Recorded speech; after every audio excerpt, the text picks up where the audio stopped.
আজকে মেয়ের পছন্দের সরিষা ইলিশ রান্না করব। প্রথমে সরিষাগুলো আমি ধুয়ে নিচ্ছি। এগুলো আবার কষতে কষতে ধুয়ে নিতে হবে, এই জন্য আমি একটা ছাঁকনিতে নিয়ে নিলাম।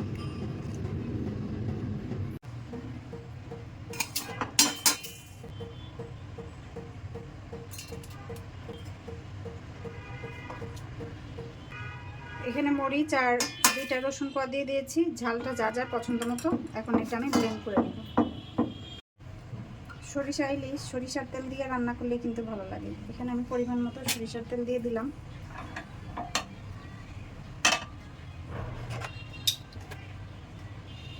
তেলটা গরম হয়ে গেছে, এখন পেঁয়াজ দিয়ে দিলাম।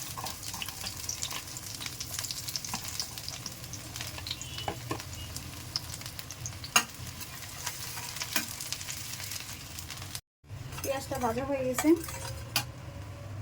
এখানে হলুদ গুঁড়ো আর মরিচ গুঁড়ো অল্প করে দিলাম।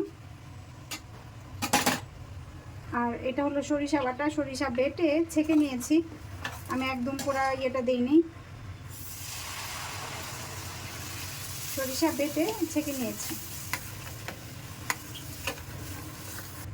এই যে এটা হলো সরিষার ছাবাটা, মানে খোসাটা। এটা খোসাটা তরকারিতে থাকলে না তরকারি কেমন খসখসে লাগে, আমার ভালো লাগে না, এই জন্য আজকে ছেঁকে নিয়েছি। স্বাদ মতো লবণ,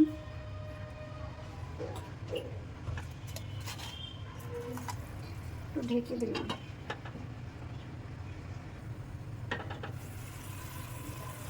মশলাটা কষানো হয়ে গেছে,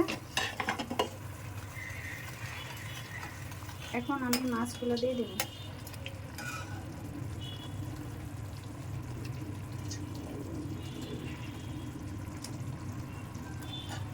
একদম হালকা মশলা আজকে রান্না করতেছি।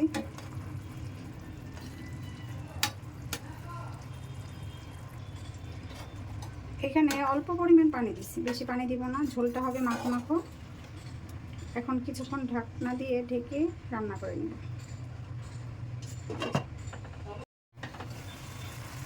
এই যে রান্না কমপ্লিট,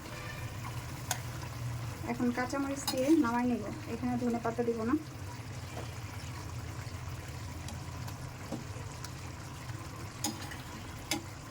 আর আজকে রান্নাটা কেমন হয়েছে কমেন্ট করে জানাবেন।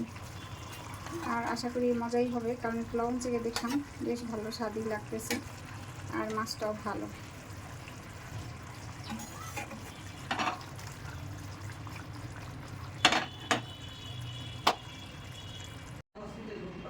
এই যে সুন্দর হয়েছে না কালারটা, অসাধারণ, মাশাআল্লাহ মাশাআল্লাহ। এখন প্রথমে আগে বড় মেয়েকে খাওয়াবো। সবাই ভালো থাকবেন, আল্লাহ হাফেজ, আসসালামু আলাইকুম।